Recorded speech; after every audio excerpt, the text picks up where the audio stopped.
Today we're going to continue our talk about PCOS. Last week I mentioned or gave a talk on PCOS, and now I'm going to talk about PCOS fertility smoothies. And then in the coming weeks, I think I'm going to make a couple with you live here. So if you want to come back for some recipes and some more ideas on PCOS smoothies, you can do that in preview or in the following weeks. But today we'll talk about the basics of PCOS fertility smoothies. And you may be wondering why I bring this up. Because oftentimes for women with PCOS, and in fact for a lot of people who hear the phrase you need to make dietary changes, there are some preconceived notions that it's not going to be, those changes aren't going to be very fun, that they won't be very tasty, that you're going to end up, not having things, foods that are delicious and to enjoy. And that's not true at all. Particularly if you're living with PCOS. It doesn't mean that you can't indulge and have really yummy tasting foods and things. Decadent foods even, really. It's just that we don't want you eating lots of processed things that we know as sweets and sweet treats. So one way we go about satisfying our sweet tooth around the company that I work with and even my own home is to have smoothies. You can have a smoothie for breakfast, you can have a smoothie for a snack, you can make smoothies into smoothie bowls and add all sorts of yummy toppings. You can freeze them and make them into popsicles or icy type smoothies. All sorts of different ways you can consume them, and they're really a great way to satisfy a sweet tooth. They provide an astounding amount of nutrients. It's really unreal, particularly if you follow some of the guidelines we have for making smoothies. Many recipes for smoothies, though, contain a little bit too much natural sugar and carbs for women with PCOS. Since insulin resistant for some women, those type 1 classic PCOS ladies plays a huge role in the development and continuation of the PCOS. We want to avoid anything that's going to make things worse. And if you have insulin issues, insulin balance issues throughout the day, there are some different ways to make smoothies. Two main tips we know of for women with PCOS: they should limit their carbs, but that doesn't mean you have to avoid them. I'm going to go into that a little bit more in a few minutes. Essentially, it's about choosing whole grains and slow carbs. Carbs that are digested really slowly by the body, as opposed to the processed ones that are broken down and not complete and whole anyway. And the second tip is to choose fruits that are on the low glycemic index or have a low glycemic load. You've probably heard this if you're researching or you're dealing with insulin sensitivity or insulin issues. Eating starches and nutrients from healthy carbohydrates along with protein, fat, and fiber allow for a sustained and slow release of insulin. Oatmeal is great for you. Absolutely. Yeah, eat oatmeal. This will help to maintain energy levels and support a healthy metabolism. So what you want to do is combine those slow carbs with protein, fat, and fiber. That's a pretty basic philosophy for most diets. Should be rounded in that way. So what else? Some tips and tricks. The first one for PCOS smoothies is to make sure that you balance the amount of protein to fruits and carbohydrates in your smoothies. This is going to help with that blood sugar level balance and keeping it level throughout the day, and avoid the insulin spike, which is actually really important. Add a healthy, good fat. Contrary to what many share, fats slow the absorption of carbohydrates into the bloodstream and promote blood sugar stabilization throughout the day. When you consume fat along with a slow carbohydrate source or a whole food carbohydrate source, it's really like you're riding a slow roller coaster instead of the one that goes vroom, vroom, the one that flies up and then down. You avoid that insulin spike. Dietary fats also are really important for hormone production and hormonal balance, but they help the body absorb certain nutrients like vitamins A, D, E, K. They all need fat for your body to absorb them. They are fat soluble, but we need to be choosing healthy sources of fats. I'll give you some ideas in a little bit here. Dietary fats play an important, actual critical role in hormone production. Fatty acids, which we talk about and which you probably know as omegas or omega-3s, provide the chemical structure for most of the hormones that our bodies make. Balanced hormones are necessary for a healthy menstrual cycle, for regular ovulation, for healthy libido, all of fertility really, weight management. But I found a nutritionist who also suggests and feels like healthy fats are necessary for emotional stability, a tamed appetite, decreased cravings, and consistent energy levels. And all of those things on that list are really important for many of you on this journey, particularly women who are dealing with PCOS, insulin resistant, weight issues, all sorts of things. So what are those healthy fats I mentioned I was going to mention? They are avocado, butter, particularly grass-fed butter, coconut oil, olive oil, nuts and seeds, some cheeses, olives, coconut milk, heavy cream if it is from grass-fed animals, organic preferably. Raw would be the best, but I know that's not available in a lot of places. Nut and seed butters, coconut cream, and again, fat from organic grass-fed animals. Those all constitute healthy fats. Obviously, some of those you aren't going to put into a smoothie. Please don't put fat from meat in a smoothie. That's not what I'm suggesting. Just listing them because I know that you're eating more than just a fertility smoothie. So my second tip, add greens for fiber and micronutrients. Add greens to your smoothies. It's a fantastic way to hide them, particularly if you don't like them or you need to get in another serving, or if you're kind of maxed out on your greens consumption. It happens. Some days you just don't feel like having a cold salad or one more salad. So greens are easily hidden in a smoothie. There are greens powders. We sell Fertilica Fertiligreens. Spirulina is another option. Spinach disappears in most smoothies. I mean, you'll see the green color, but the taste basically disappears and it blends right in really well.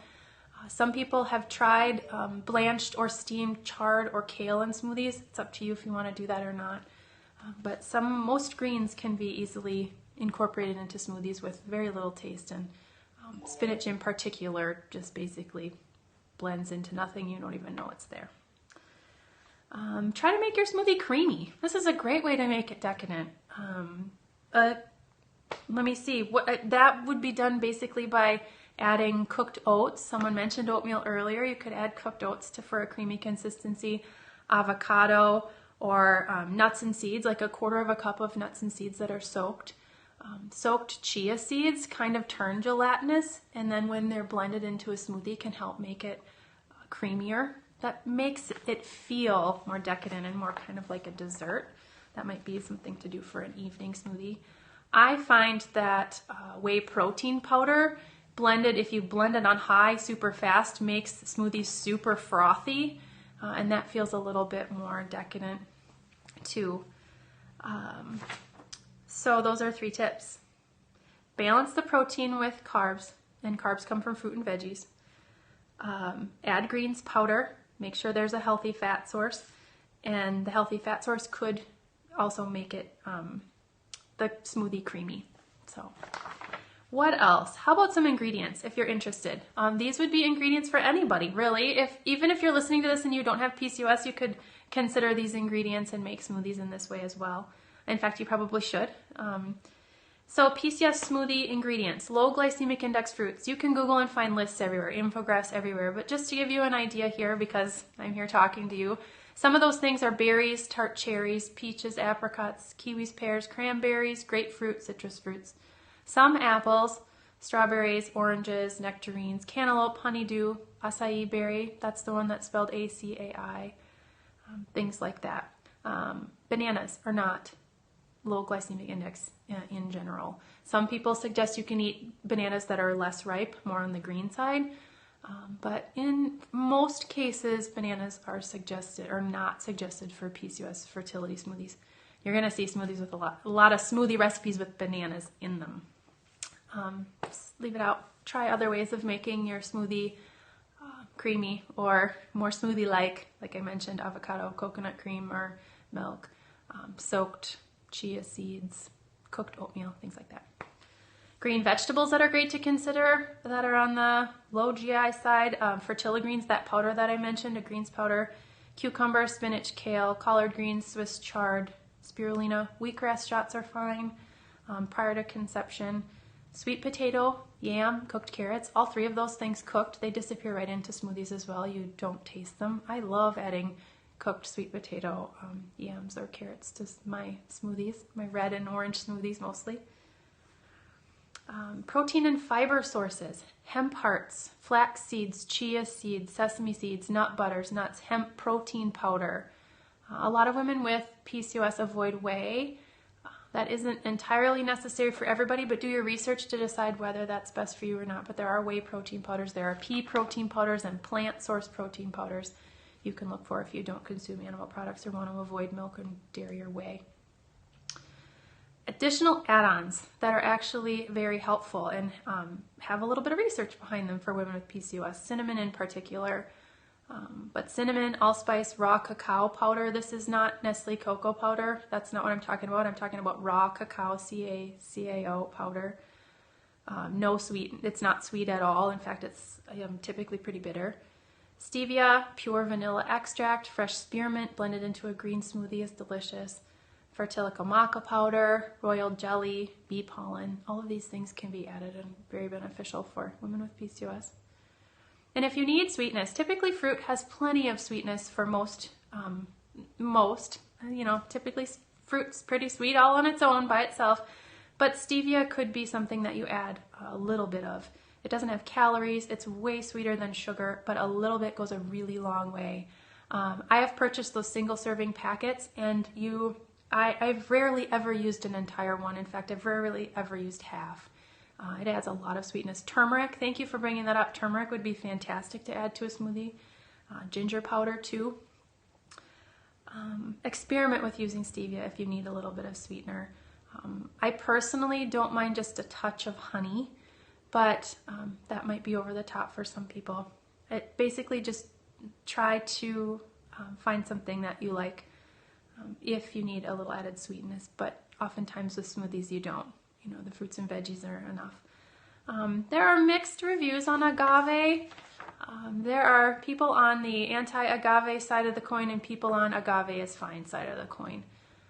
I think that there is a little bit of concern about the way that agave is extracted from the cactus it comes from, so the procedure in which it's made, essentially, or extracted from the plant.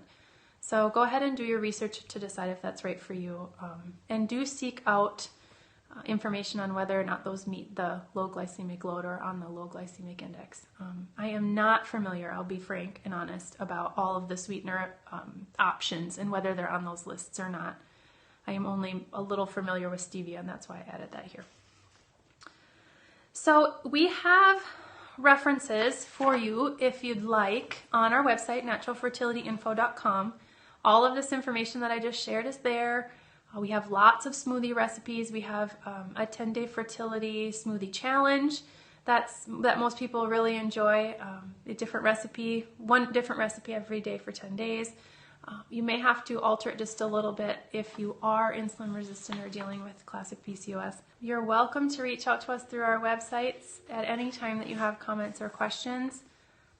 We have a presence on social media. You can direct message us, leave comments all over the place. Find a way to reach out to us and we'll answer questions no matter when you have them. So thanks for joining the basics of fertility smoothies, and hopefully we'll see you next week and we'll make a smoothie together. All right, have a great week. Bye.